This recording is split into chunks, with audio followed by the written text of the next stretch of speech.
Halo guys, Assalamualaikum. Ketemu lagi guys dengan saya Munir Fuadi.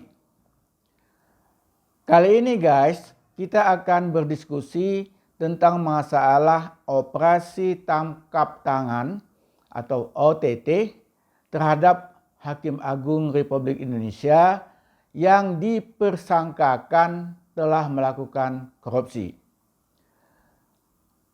Di samping itu, para advokat juga ikut tertangkap tangan. Kemudian penegak hukum lain, yaitu kepolisian, juga sedang dilanda berbagai masalah yang dihadapinya. Penegakan hukum di negeri ini memang sedang sakit. Hukum bukan lagi panglima, tetapi hukum telah merupakan monster penghisap darah yang sangat mengerikan. Sebegitu muaknya masyarakat, sampai-sampai dulu pernah ada saran agar para hakim agung dikocok ulang saja.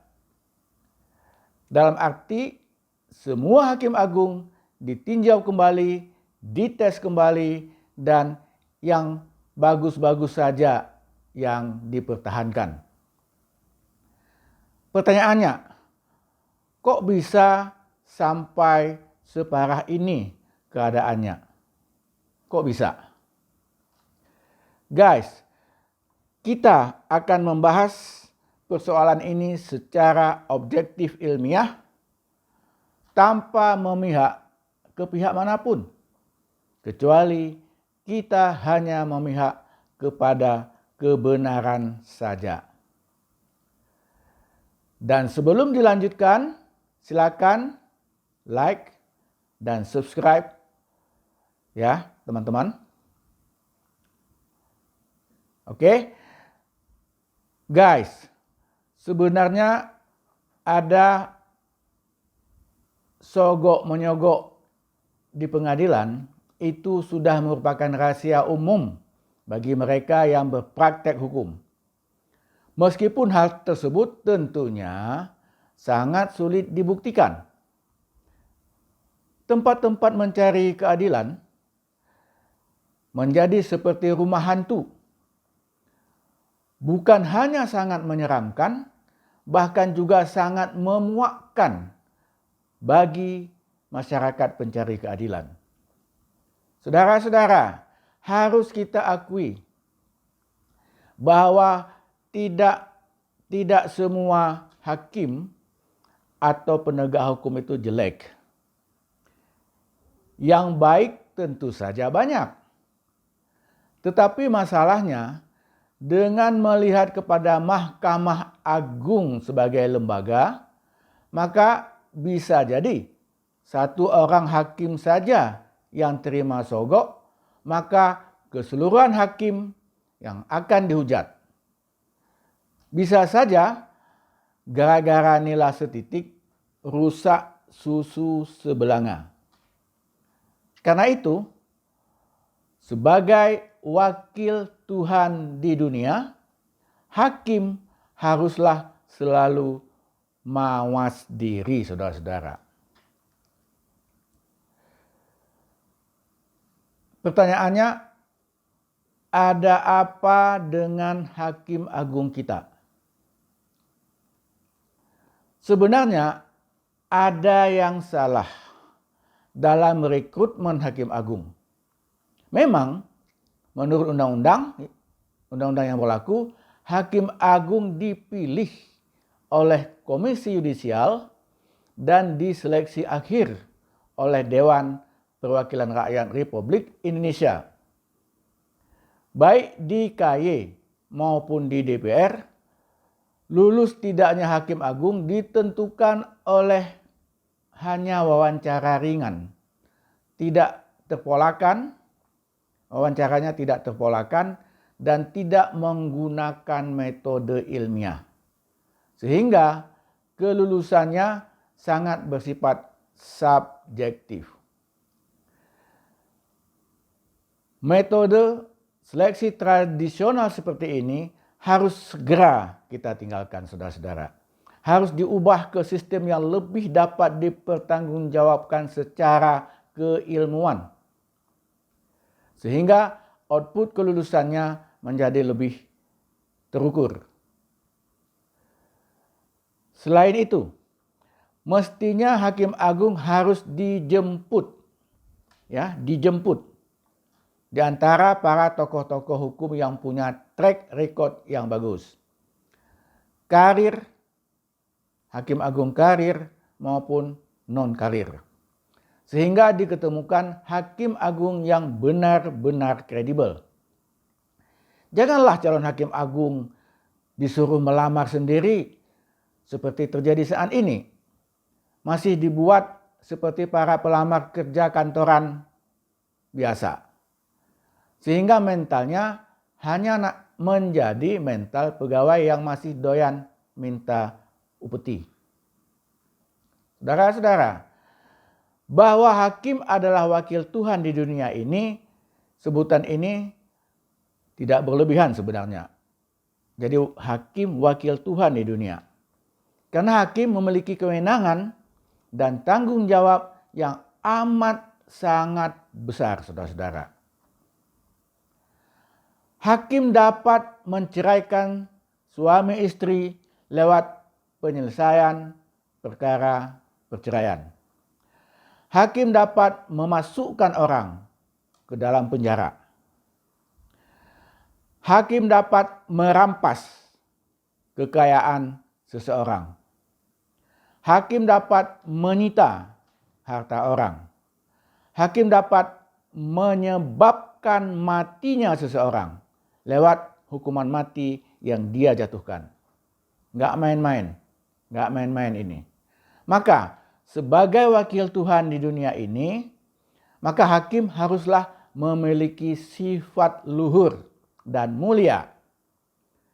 Seperti disebutkan dalam Panca Dharma Hakim. Hakim adalah Kartika, dilambangkan dengan gambar bintang, yang berarti hakim harus percaya pada Tuhan yang Maha Esa. Hakim adalah cakra, dilambangkan dengan gambar senjata dalam peperangan, yang berarti hakim harus mampu memusnahkan kebatilan dan ketidakadilan. Hakim adalah candra, dilambangkan dengan gambar bulan, yang berarti hakim harus bersifat bijaksana yang dapat menyinari kegelapan. Hakim adalah sari, dilambangkan dengan gambar bunga, yang berarti hakim berbudi luhur dan santun dalam perilakunya sehingga harum mewangi bagi sekelilingnya seperti bunga itu. Hakim adalah tirta, dilambangkan dengan air, yang berarti hakim harus bersifat jujur sehingga dapat membersihkan segala kotoran yang ada, seperti air itu. Hakim adalah sabda pendita ratu. Sabda pandita ratu, yang berarti putusannya dapat dipertanggungjawabkan secara yuridis, sosiologis, moral, dan filosofis. Hakim adalah asrar, yaitu hakim harus punya insting dan intuisi yang tajam. Hakim punya kemampuan untuk menembus misteri. Jadi tidak sembarangan ini. Hakim haruslah latifah, yaitu hakim harus lembut dan berwibawa sehingga disegani. Saudara-saudara, bagaimanakah kita menegakkan hukum, law enforcement yang baik di Indonesia sehingga tidak lagi terjadi korupsi di Indonesia ini? Dalam keilmuan hukum diajarkan bahwa penegakan hukum yang baik sangat tergantung kepada struktur hukum, termasuk undang-undang maupun peraturan lainnya. Dan kenyataannya masih banyak aturan main hakim yang masih perlu diperbaiki sekarang ini. Sistem harus dapat menutup kesempatan dan peluang untuk korupsi bagi para hakim. Jadi faktor pertama itu dalam penegakan hukum adalah struktur hukum. Yang kedua, penegak hukum, orangnya. Yang disebut-sebut moral dan keilmuan yang sekarang ini sudah jatuh sampai ke titik nadir. Jadi moral dan keilmuan hakim saat ini disebut-sebut sudah jatuh sampai ke titik nadir. Kalau begitu, seketat apapun sistem yang ada, seketat apapun peraturan yang ada, seketat apapun pengawasan dibuat, peluang tetap dicari jika mental penegak hukumnya tidak baik. Dan kemudian yang berpengaruh kepada penegakan hukum adalah budaya hukum. Dan sekarang di Indonesia masih banyak kultur atau budaya berjuis feodal yang menghalalkan upeti. Sebenarnya ini adalah peninggalan masa kerajaan Nusantara kita. Di samping itu, sikap euh-pekeuh dan toleran terhadap kejahatan dan korupsi masih sangat kental dalam masyarakat Indonesia. Kemudian faktor-faktor lain yang mempengaruhi penegakan hukum masih banyak. Ada faktor sarana, fasilitas, gedung pengadilan yang bagus, gaji hakim yang bagus, dan sebagainya. Dan ini umumnya sudah dipenuhi. Kemudian juga faktor masyarakat juga mempengaruhi kebaikan ataupun mutu dari hakim tersebut. Nah, sekarang mana yang lebih penting? Mana yang harus kita rubah dulu? Sistem atau struktur yang baik atau mental manusia penegak hukumnya? Mana yang lebih penting, mana yang lebih berperan, mana yang lebih dahulu kita rubah? Sebenarnya kedua-duanya penting, kedua-duanya harus diubah. Karena dalam ajaran sosiologi hukum, itu memang di abad ke-20 dulu itu berkembang paham namanya fungsionalisme yang kemudian menjadi pendekatan sistem, subsistem yang lebih mengutamakan struktur. Jadi untuk memperbaiki masyarakat, rubah strukturnya, rubah sistemnya. Tetapi memasuki abad 21, paham-paham itu sudah ditinggalkan. Sekarang lebih ke paham interaksionisme, yaitu faktor manusianya yang penting. Manusia yang berinteraksi satu sama lain. Itu yang penting, bukan sistem, bukan struktur.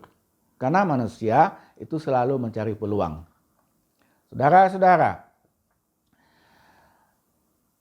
kalau kita berbicara hakim sebagai wakil Tuhan di bumi ini, dalam sebuah hadis riwayat Abu Daud, hakim digolongkan kepada 3 kategori. 1, hakim yang pintar dan adil. Pintar, adil. Nah, ini hakim ini nanti masuk surga. Kemudian ada hakim yang pintar tetapi tidak bisa memutus secara adil karena faktor-faktor atau alasan-alasan tertentu. Dia pintar.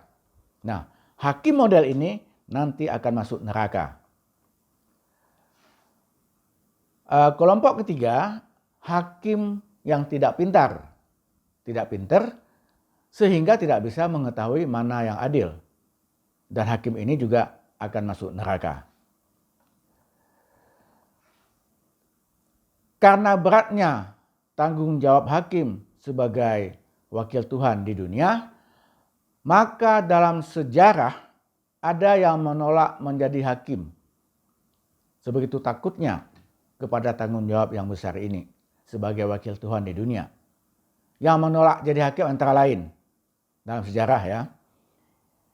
Ibnu Umar, ini orang terkenal dalam Islam, menolak jadi hakim ketika diminta oleh Khalifah Utsmani. Kemudian Abu Hanifah. Nah, siapa yang nggak kenal Abu Hanifah? Sangat terkenal.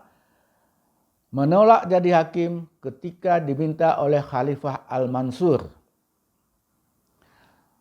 Kemudian ada lagi orang terkenal yang namanya Jalaluddin Rumi. Jalaluddin Rumi. Ini juga sangat terkenal. Beliau, dalam hati beliau, dalam batin beliau ada pergumulan batin ketika menjadi hakim. Beliau sudah jadi hakim. Sehingga karena pergumulan itu kemudian berhenti jadi hakim. Beliau berhenti jadi hakim dan juga pengajar sebenarnya. Berhenti yaitu ketika bertemu dengan seseorang yang namanya Syam Tabriz. Syam Tabriz. Ini ahli yang agak eksentrik ini. Dan Rumi setelah berhenti dari hakim kemudian hari menjadi sufi yang hebat. Menjadi sufi beliau itu. Begitulah pergumulan batin seorang Jalaluddin Rumi. Terus bagaimana di Indonesia? Indonesia juga pernah punya hakim agung yang hebat. Meskipun jumlahnya sangat sedikit, dapat dihitung dengan jari. Antara lain hakim agung yang hebat dapat disebut nama-nama seperti Bismar Siregar. Nah, siapa yang nggak kenal Bismar Siregar? Benjamin Mangkudilaga. Kemudian ada Andi Andreas Cipto yang juga terkenal di masanya. Ada lagi Abdurrahman Saleh yang kemudian jadi jaksa agung. Dan ada lagi Artijo Alkosar. Memang saudara-saudara, sekarang masyarakat Indonesia sangat merindukan adanya hakim-hakim hebat sekaliber Artijo Alkosar atau Bismar Siregar itu. Sehingga benang kusut penegakan hukum di Indonesia dapat terurai sebagaimana mestinya. Oke guys, sampai di sini dulu kali ini. Lain kali kita sambung. Semoga tercerahkan. Dan saya Munir Fuadi undur diri. Wassalamualaikum.